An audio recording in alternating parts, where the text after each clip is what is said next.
बिस्मिल्लाहिर्रहमानिर्रहीम। अस्सलामुअलैकुम। आज का हमारा topic discovery of nucleus bye Rutherford. इसमें दोनों चीज़ें एक साथ चलेंगी, discovery of nucleus bye Rutherford and Rutherford's atomic model. आज हम सीखेंगे कि 1911 में 1911 को किस तरह रदरफोर्ड ने अपना एटम का मॉडल पेश किया। इससे पहले जे थॉमसन ने अपना मॉडल पेश किया था, जिसको हमने प्लम पुडिंग मॉडल का नेम दिया था। तो आज हम सीखते हैं रदरफोर्ड का atomic model with the discovery of the nucleus. First of all, Rutherford ने अपने एक्सपेरिमेंट के लिए गोल्ड फॉइल को लिया।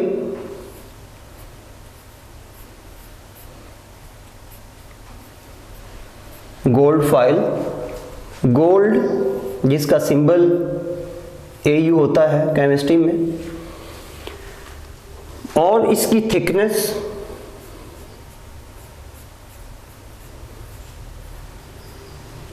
0.00004 सेंटीमीटर। रदरफोर्ड ने गोल्ड फॉइल को लिया और गोल्ड फॉइल की जो थिकनेस थी ये 0.00004 सेंटीमीटर थी, यानी इतनी थिन किस्म की। इसको मैं बोलूँगा कि ये बहुत थिन टाइप की एक गोल्ड फॉइल है, यानी बहुत ही पतली सी, बहुत सी बारीक सी, आप कह सकते हैं कि गोल्ड फॉइल को लिया। तो इसके बाद एक तो ये मेन सोर्स है, उसके बाद उसने लेड का ब्लॉक लिया।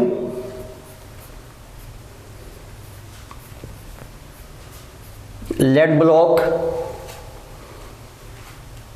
लेड ब्लॉक का काम क्या था? इसका काम था एक बैरियर का। बैरियर का मतलब यहां क्या है कि इसने इसको एज अ बैरियर यूज किया to control the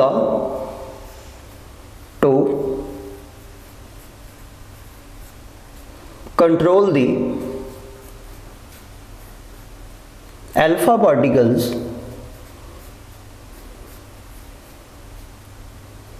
from radium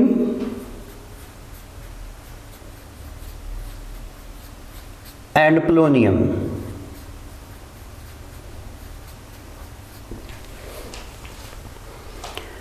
इसने लेड का ब्लॉक यूज किया, लेड के ब्लॉक को एज अ बैरियर यूज किया। यानी बैरियर का मतलब यहां पे क्या है कि रेडियम और पोलोनियम ये दोनों रेडियो एक्टिव एलिमेंट्स हैं। रेडियम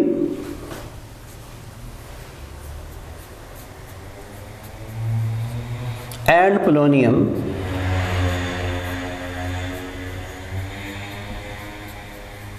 ये दोनों both are highly radioactive, both are highly radioactive elements। Radium का सिंबल RA होता है, रेडियम का सिंबल R ऑफ A होता है, और पोलोनियम का सिंबल P ऑफ O होता है। अब इसने इन दोनों रेडियो एक्टिव एलिमेंट्स को यूज किया। इन दोनों रेडियो एक्टिव एलिमेंट्स का इस सारे मैकेनिज्म में फंक्शन क्या था? रदरफोर्ड ने रेडियम और पोलोनियम को हीलियम के अल्फा पार्टिकल्स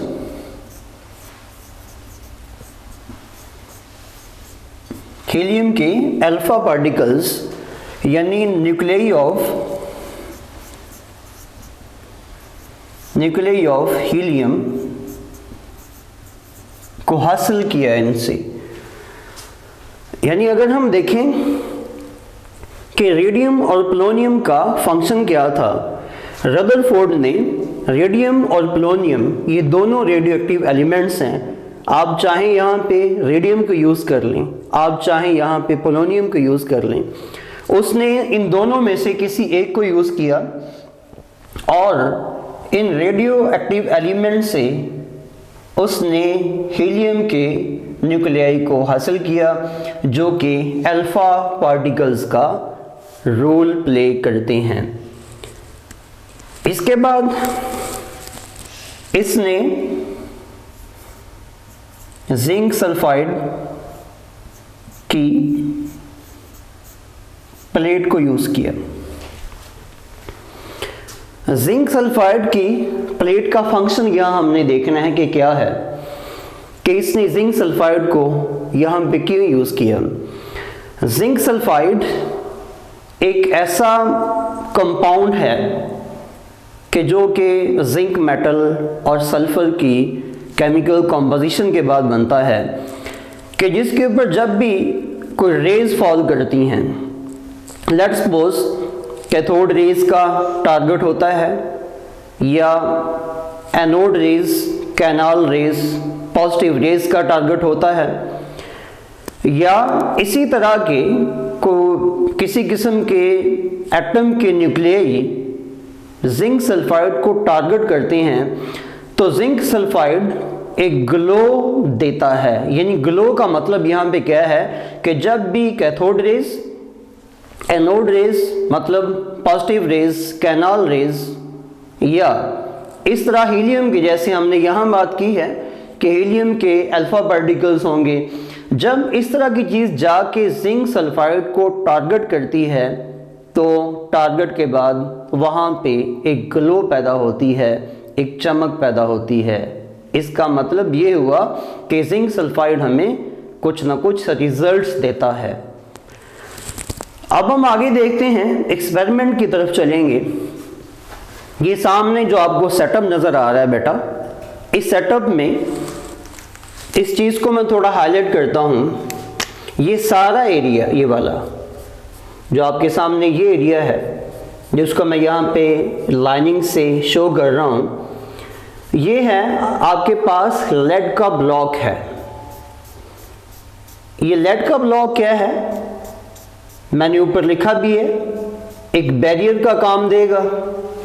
इस बैरियर का यहाँ फंक्शन क्या है कि रेडियम और पोलोनियम से हासिल होने वाले अल्फा पार्टिकल्स, जिनको मैंने यहाँ पे कुछ यूं शो किया है, इन तमाम को कैप्चर करना होता है, इन तमाम को कंट्रोल करना होता है, ताकि हम गोल्ड फॉइल के ऊपर इजीली इनको हिट करवा सकें, ताकि हम इस गोल्ड फॉइल के ऊपर इन हीलियम के अल्फा पार्टिकल, हीलियम के न्यूक्लियाई, जिसको हमने अल्फा पार्टिकल्स का नेम दिया है, इनको हम इजीली इस गोल्ड फॉइल के ऊपर टारगेट करवा सकें। अब ये चीज़ मैंने समझाई आपको, this is the lead block, ये एक बैरियर का काम देगा। अब लेड ब्लॉक के अंदर हम लोगों ने यहाँ पे इस एरिया में अल्फा पार्टिकल्स को कैप्चर किया है, ताकि हम इजीली इनके ऊपर यानी गोल्ड फॉइल के ऊपर इसको टारगेट कर सकें। तो ये हमने ली है गोल्ड फॉइल, और गोल्ड फॉइल की जो थिकनेस है 0.00004 सेंटीमीटर है। तो ये सेंटीमीटर में आपने जहन में रखना है कि इसकी थिकनेस हमने बतानी है।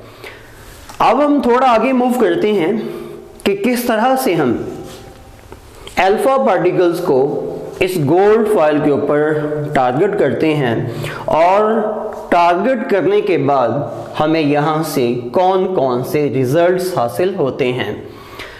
तो बेटा ये सामने जितनी भी मैंने ये बॉल्स, छोटे छोटे से बॉल्स आपके सामने शो किए हैं, ये तमाम क्या है, ये तमाम आपके पास जो एरिया है, ये सारे का सारा ये है आपके पास गोल्ड फॉइल, और सर्कुलर फॉर्म में ये गोल्ड फॉइल के अंदर सारे के सारे एटम्स हैं। These are all atoms inside a gold foil.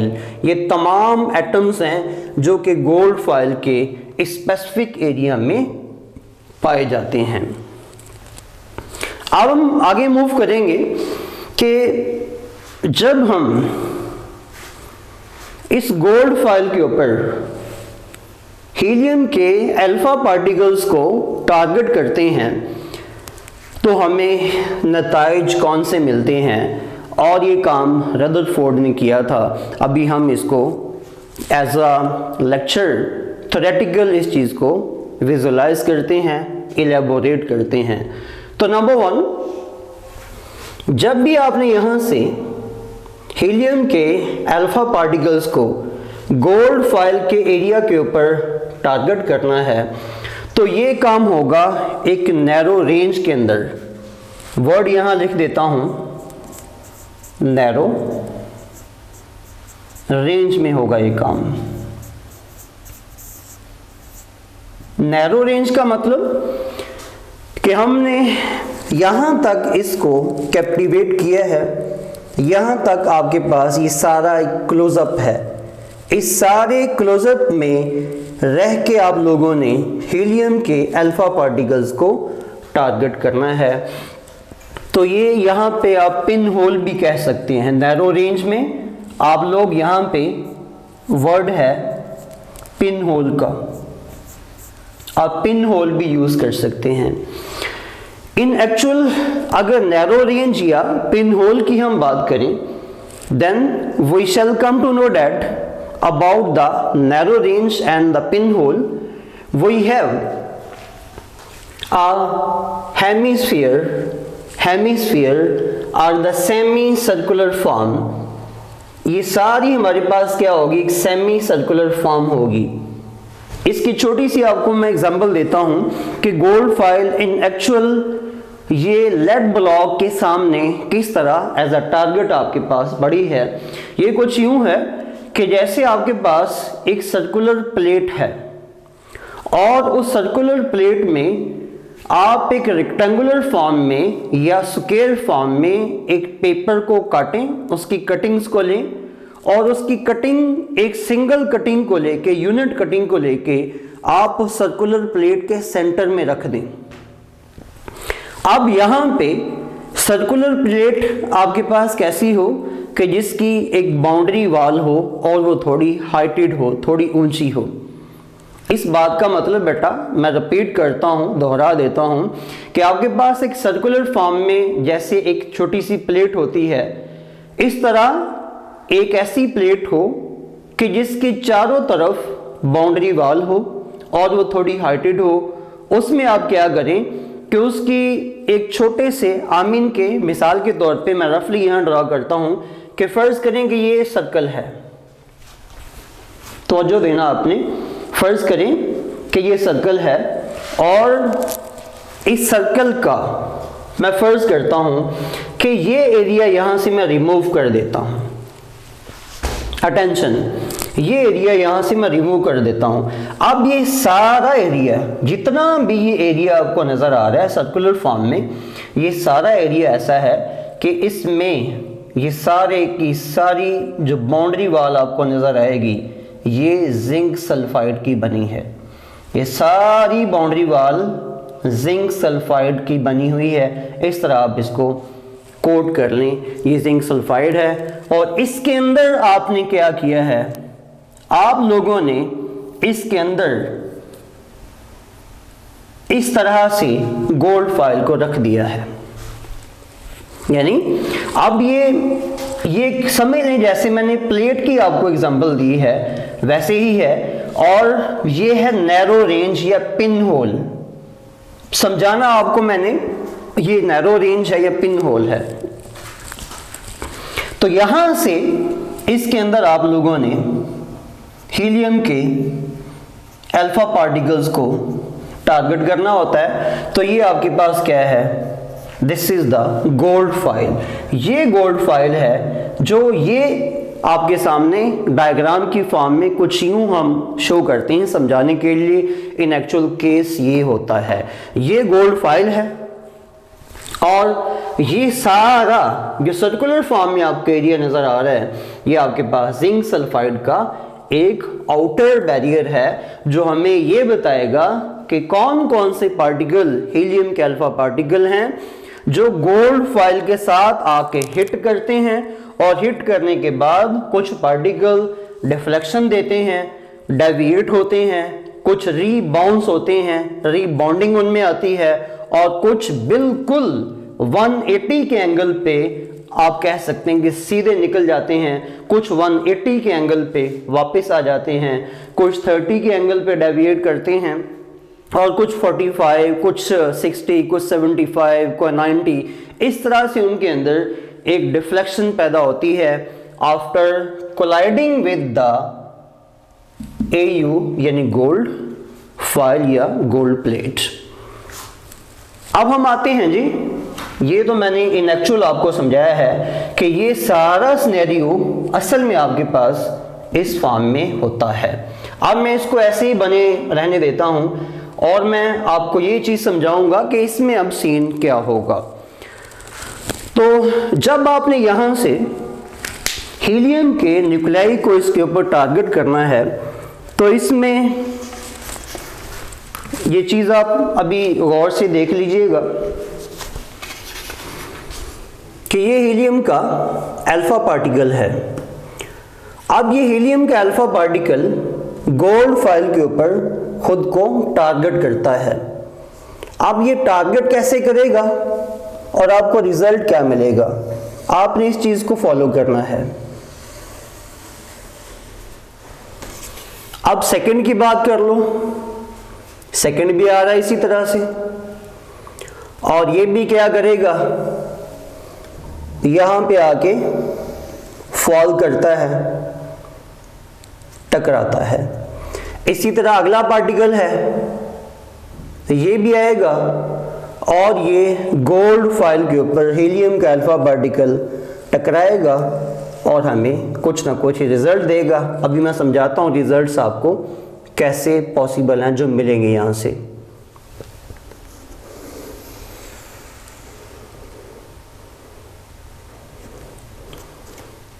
And up to sworn ये चंद एक मैंने अल्फा पार्टिकल शो किए हैं।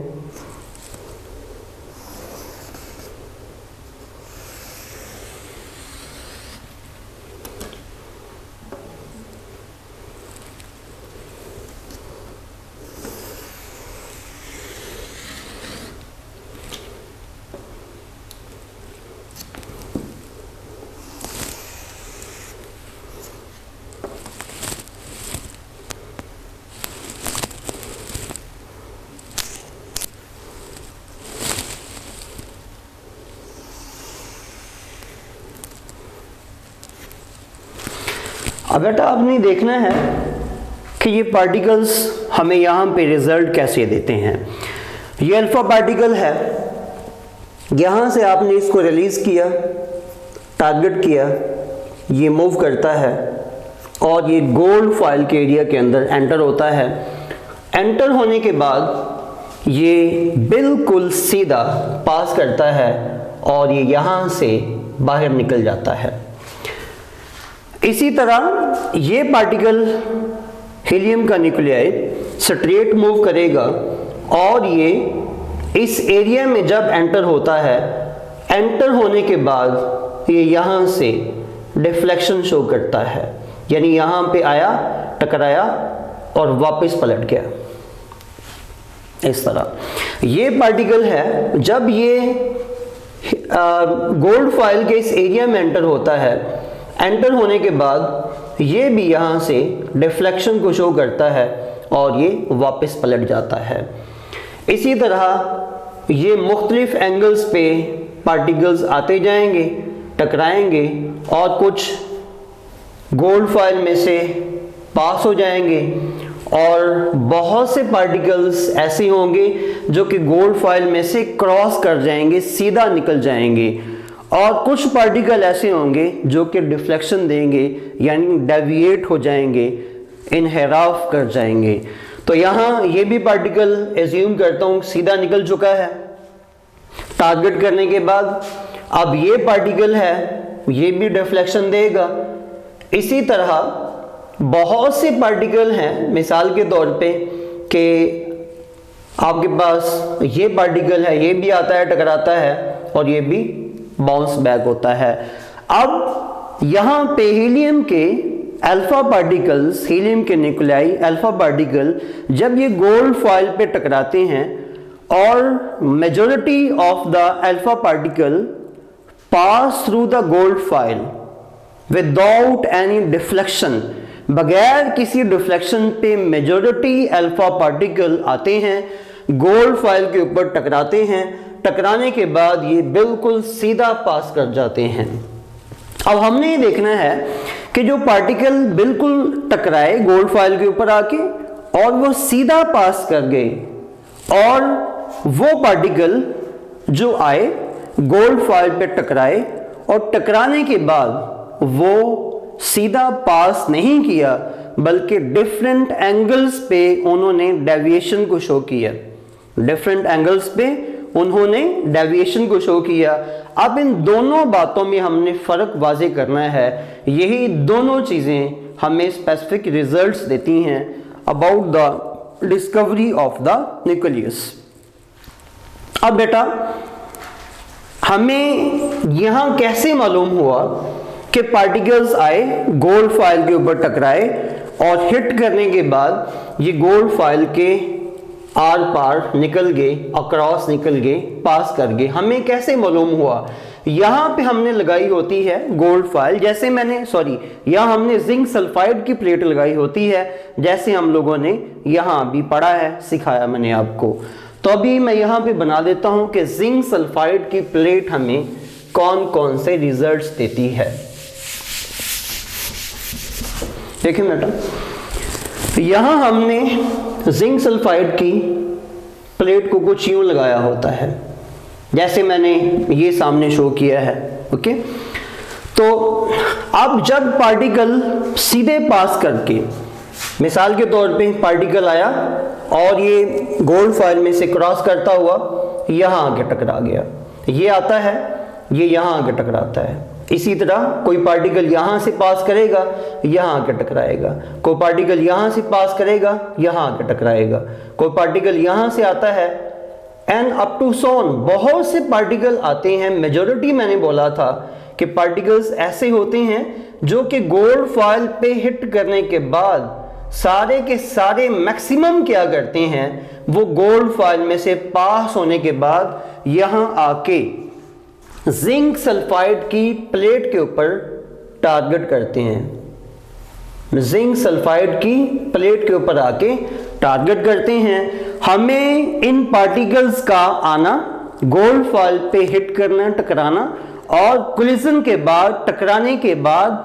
सीधा आके जिंक सल्फाइड के ऊपर हिट करना, हमें कैसे पता चलता है? जब ये पार्टिकल गोल्ड फॉइल में से क्रॉस करने के बाद यहां आके टकराते हैं तो ये जिंक सल्फाइड के ऊपर एक फ्लोरेसेंस को पैदा करते हैं, जिंक सल्फाइड के ऊपर एक चमक देते हैं, जिससे हमें मालूम होता है कि ऐसे तमाम पार्टिकल्स कि जिनको हमने यहां पे गोल्ड फॉइल के ऊपर हिट किया है, वो हिट करने के बाद गोल्ड फॉइल में से सीधा पास कर गए हैं और जाके उन्होंने जिंक सल्फाइड की प्लेट के ऊपर हमें रिजल्ट दिया है, एक ग्लो की फॉर्म में, एक फ्लोरेसेंस की फॉर्म में, एक चमक की फॉर्म में।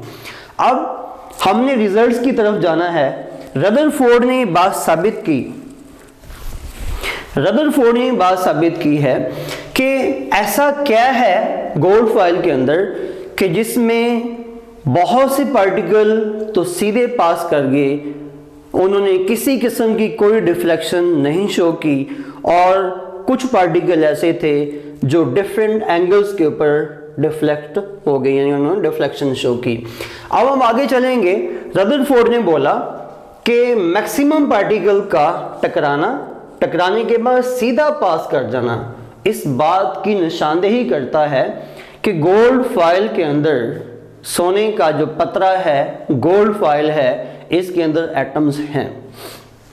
अब हीलियम के अल्फा पार्टिकल्स का मैक्सिमम का आना, टकराने के बाद गोल्ड फॉइल में से पास करना, इस बात का सिंबल है, इस बात की निशानदेही करता है, ये जस्टिफाई करता है कि एटम का जो मैक्सिमम पार्ट है ये बिल्कुल खाली है, बिल्कुल ऐसा पार्ट है जो कि ज़्यादा डेंस नहीं है, एक ऐसा पार्ट है जो बिल्कुल थिन है, वीक है, जिसमें से अल्फा पार्टिकल आए, टकराने के बाद उन्होंने किसी किस्म की कोई भी डेविएशन नहीं दी, किसी किस्म की कोई भी डिफ्लेक्शन नहीं दी। तो इसका मतलब ये हुआ कि एटम का मैक्सिमम पोर्शन, एटम का जो मैक्सिमम पोर्शन है, मैक्सिमम पार्ट है, एक डायमीटर की फॉर्म में, एक सर्कुलर फॉर्म में, वो ऐसा है जो बिल्कुल हीलियम के अल्फा पार्टिकल्स को किसी किस्म की हिंड्रेंस नहीं देता, किसी किस्म का उनके लिए बैरियर नहीं बनाता, किसी किस्म की रुकावट नहीं पैदा करता। इसीलिए हीलियम के अल्फा पार्टिकल ने कोलिजन के बाद, खुद को टारगेट करने के बाद गोल्ड फॉइल के ऊपर वो सीधा पास कर गए और जिंक सल्फाइड की प्लेट के ऊपर जाके उन्होंने हिट किया, टकराए। अब ऐसे तमाम पार्टिकल जो कि तादाद में बहुत कम थे, जिन्होंने गोल्ड फॉइल के ऊपर खुद को हिट किया और हिट करने के बाद वो डिफरेंट एंगल्स पे डिफ्लेक्ट हुए या उन्होंने डेविएशन को शो किया। अब इसका क्या एक साइंटिफिक लॉजिक है, इससे हमें क्या एक प्रूफ मिलता है, कौन सी चीज़ है जो कि यहाँ पे बहुत ऑथेंटिक है, वो ये है कि एटम के सेंटर में एक ऐसा एरिया है जो कि साइज में बहुत ही कम है। एटम के सेंटर में एक ऐसा एरिया जरूर है जो कि साइज में बहुत कम है। साइज में कम यही एरिया एक ऐसा एरिया है कि जिसके ऊपर जाके जब भी हीलियम के अल्फा पार्टिकल्स यानी हीलियम के न्यूक्लियाई ने खुद को टारगेट किया और टारगेट करने के बाद या तो वो 180 के एंगल पे रीबाउंड हो गए, बाउंस बैक हो गए, या वो टकराने के बाद डिफरेंट एंगल्स पे डेविएट हो गए। अब इस बात का मतलब क्या है कि फर्ज करें, अब मैं यहाँ पे शो करता हूँ डिस्कवरी ऑफ द न्यूक्लियस को कि ये है हीलियम का पार्टिकल, टकराया, सीधा पास कर गया। अब मिसाल के तौर पे कि एक पार्टिकल ऐसा है हीलियम का जो यहां आके टकराता है एटम के बिल्कुल सेंटर में। ये एक एटम है गोल्ड फॉइल के अंदर, एक सिंगल एटम है, यहां आके टकराता है। टकराने के बाद ये जिस एंगल पे टकराया उसी एंगल पे रीबाउंस हो गया है, वापस निकल चुका है। इसका मतलब ये है कि एटम के सेंटर में कुछ ऐसा डेंस जरूर है जिसने आने वाले हीलियम के पार्टिकल को रोका है, उसके लिए एक हिंड्रेंस कॉज की है। इसका मतलब ये हुआ कि एटम मुकम्मल तौर पे ये सारा पार्ट एटम का हीलियम के न्यूक्लियाई के लिए किसी किस्म का कोई इफेक्ट नहीं रखता। लेकिन सेंटर में एक माइन्यूट सा एरिया है, छोटा सा एरिया है जो कि हीलियम के अल्फा पार्टिकल्स को रोकता है, उनको स्टॉप करवाता है। तो यहाँ बेटा इसी तरह अगर कोई पार्टिकल मिसाल के तौर पे, जैसे मैंने यहाँ डिफ्लेक्शन दी है कि ये रहा, फर्ज करें कि न्यूक्लियस है, तो ये पार्टिकल यूं ही यहाँ आके टकराएगा, टकराने के बाद ये यहाँ से डेविएट कर जाएगा। इसी तरह ये एरिया है, जब ये न्यूक्लियस के एरिया के साथ आगे टकराता है तो ये फौरन से वापस चला जाता है। तो इसी तरह इन तमाम में ये तमाम गोल्ड फॉइल के अंदर एटम्स हैं जिनके सेंटर में ये पॉजिटिव साइन मैं भी लगा रहा हूं।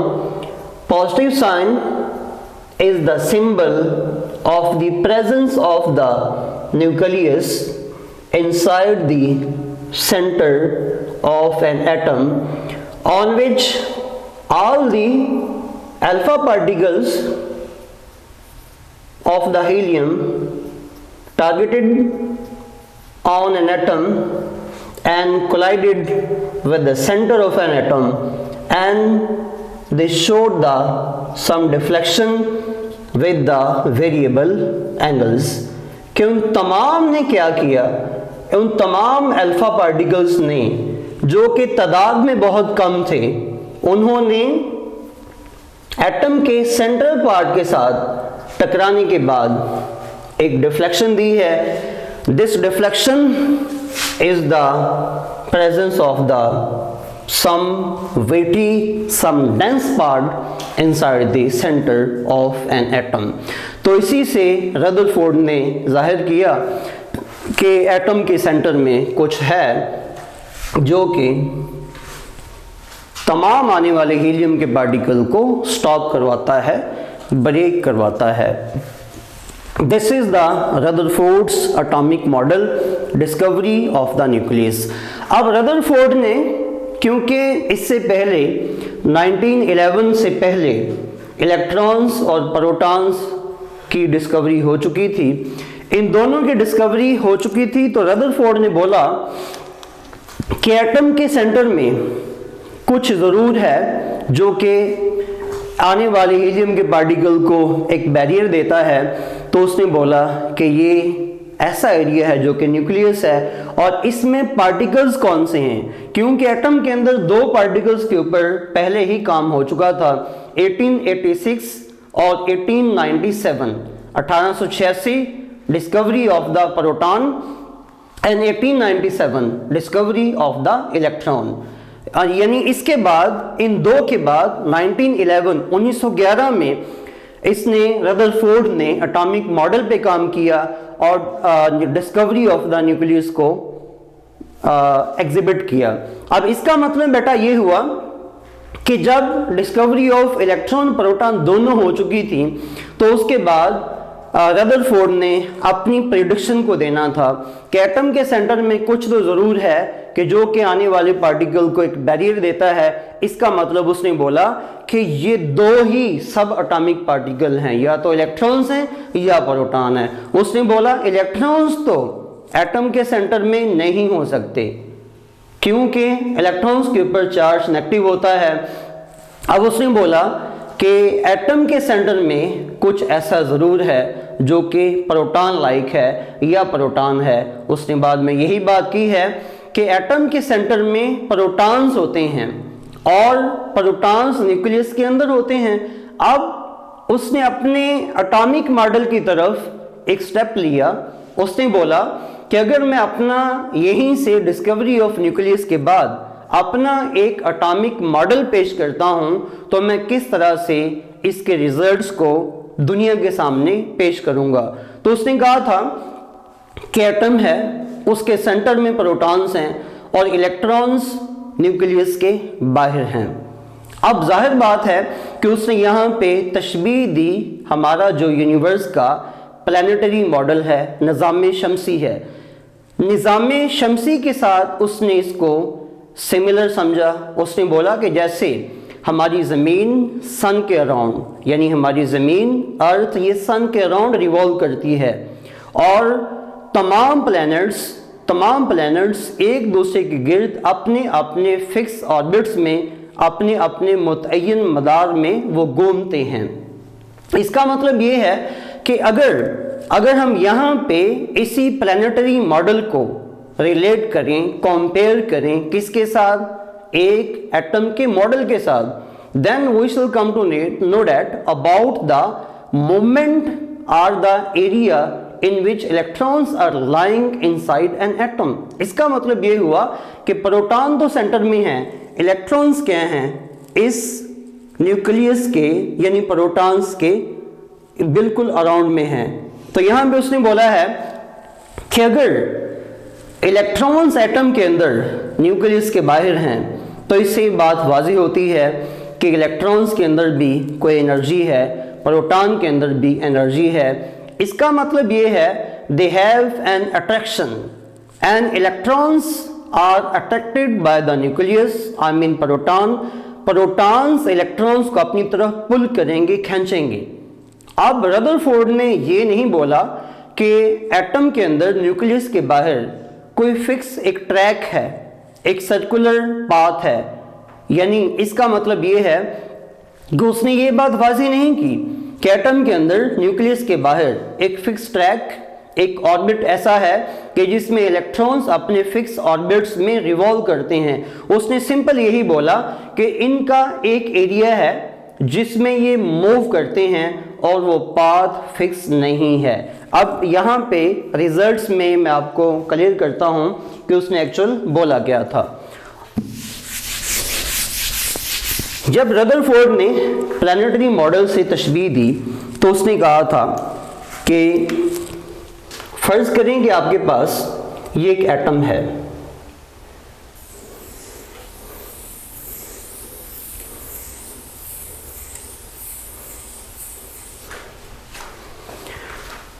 This is the atomic model of the Rutherford. ये बेटा रदरफोर्ड का एटॉमिक मॉडल है जो मैंने आपके सामने बनाया है। अब इसका मतलब क्या है, इस चीज को आप समझिएगा। अब फर्ज करें कि ये सारे का सारा एक एटम है और रदरफोर्ड ने ये की है जी discovery of the nucleus. Rutherford ने बोला कि ये प्रोटॉन है। अब ये जो सारा रास्ता, एक एरिया आपको नजर आ रहा है, इसमें इलेक्ट्रॉन्स हैं, इधर इलेक्ट्रॉन, ये इलेक्ट्रॉन, ये इलेक्ट्रॉन, इस तरह। रदरफोर्ड के मॉडल के मुताबिक कुछ यूं रिजल्ट हमारे सामने खुल के आया कि इलेक्ट्रॉन्स न्यूक्लियस अपनी तरफ खींचेगा और इलेक्ट्रॉन्स क्या करते हैं, न्यूक्लियस के गिर्द इस तरह रिवॉल्व करते हैं। इसका मतलब ये है कि जब इलेक्ट्रॉन्स न्यूक्लियस की तरफ खींचे चले जाएंगे तो इनका मूव करना कुछ यूं है। इसका मतलब ये है कि ये इलेक्ट्रॉन्स जा रहे हैं, मूव कर रहे हैं, इलेक्ट्रॉन्स जा रहे हैं, मूव कर रहे हैं, and they are moving towards the nucleus. और जब भी जाहिर बात है कोई भी बॉडी मूव करती है, हरकत करती है, तो उसकी मोमेंट से उसकी एनर्जी में डिक्रीज आता है, कमी आती है। कब? जब उसको कैप्चर करने या उसको संभालने के लिए कोई भी सपोर्ट नहीं आती या कोई भी एक्सटर्नल एड उसको नहीं मिलती। तो इसका मतलब बेटा इन एरोज को फॉलो करना है। And this is the major failure of the Rutherford's atomic model. और यही चीज क्या थी, रदरफोर्ड्स के एटॉमिक मॉडल का सबसे बड़ा एक फेलियर थी। मतलब ये है, उसने कहा था कि इलेक्ट्रॉन्स रिवॉल्व करते हैं और यूं ही ये रिवॉल्व करते हैं, न्यूक्लियस इनको अपनी तरफ खींचता है। जब ये खींचेगा तो जाहिर बात है कि ये रिवॉल्व करते हुए अपनी एनर्जी को लूज करेंगे और ये इसी तरह ऑर्बिट्स में घूमते घूमते, ऑर्बिट्स का कॉन्सेप्ट रदरफोर्ड ने नहीं था दिया, मैं ये खुद से एज्यूम कर रहा हूं कि कहीं ऐसा था, खुद एज्यूम कर रहा हूं। ऑर्बिट्स का कॉन्सेप्ट दिया था नेल बोहर ने, यहां मैं लिख देता हूं, नेल बोहर। इसके बाद हम नेल बोहर को पढ़ेंगे, जिसको अब नील बोहर कहते हैं। नेल बोहर ने ऑर्बिट्स का कॉन्सेप्ट दिया था। अब यहां तवज्जो देना कि रदरफोर्ड ने बोला था कि जब इलेक्ट्रॉन न्यूक्लियस की तरफ खींचे चले आते हैं और ये एनर्जी का लॉस करते हैं, जब एनर्जी का लॉस होता है इनकी एनर्जी कम से कम होती है और एक वक्त ऐसा आता है कि ये न्यूक्लियस के अंदर फॉल कर जाते हैं। इसका मतलब ये हुआ कि अगर इलेक्ट्रॉन्स एटम के अंदर हैं और ये न्यूक्लियस के अंदर आके फॉल करते हैं तो then there will be a collapse of an atom. एक एटम का कोलैप्स बिल्कुल इसी तरह है कि जैसे अल्लाह रब्बुल इज़्ज़त ने ये निज़ाम कायनात को तख्लीक किया है और इसमें हम जिसे प्लानिटरी मॉडल या निज़ाम शमसी का नेम देते हैं। अगर हम निज़ाम शमसी को देखें बेटा तो इसमें तमाम ऑर्बिट्स, तमाम सियारे अपने अपने फिक्स ऑर्बिट्स में रिवॉल्व करते हैं, घूमते हैं। इस चीज़ का हुक्म कुरान पाक में भी मौजूद है। तो तमाम ऑर्बिट्स अपने अपने मुकर्रर एक मुतय्यन ट्रैक में, एक ऑर्बिट में एक सर्कुलर पाथ में या एलिप्टिकल पाथ में मूव करते हैं तो कोई भी किसी के रास्ते में रुकावट पैदा नहीं करता। अगर मिसाल के तौर पे इमेजिन करता हूं आपको समझाने के लिए, जैसे रदरफोर्ड ने यहाँ पे इस चीज को, अपने मॉडल को प्लानिटरी मॉडल से सिंबलाइज किया, पर्सोनिफाई किया, तशबीह दी, तो अगर हम भी यहाँ पे इमेजिन करें कि जैसे हमारी अर्थ है, जमीन है, ये सन सूरज के गिर्द घूमती है, अगर ये घूमते घूमते सन के बिल्कुल नीर पहुंच जाए तो क्या जमीन के ऊपर कोई जो लाइफ है, जिंदगी है, ये पॉसिबल है? इसका जवाब ना में है कि सीधा बेटा क्या होगी, क़यामत है।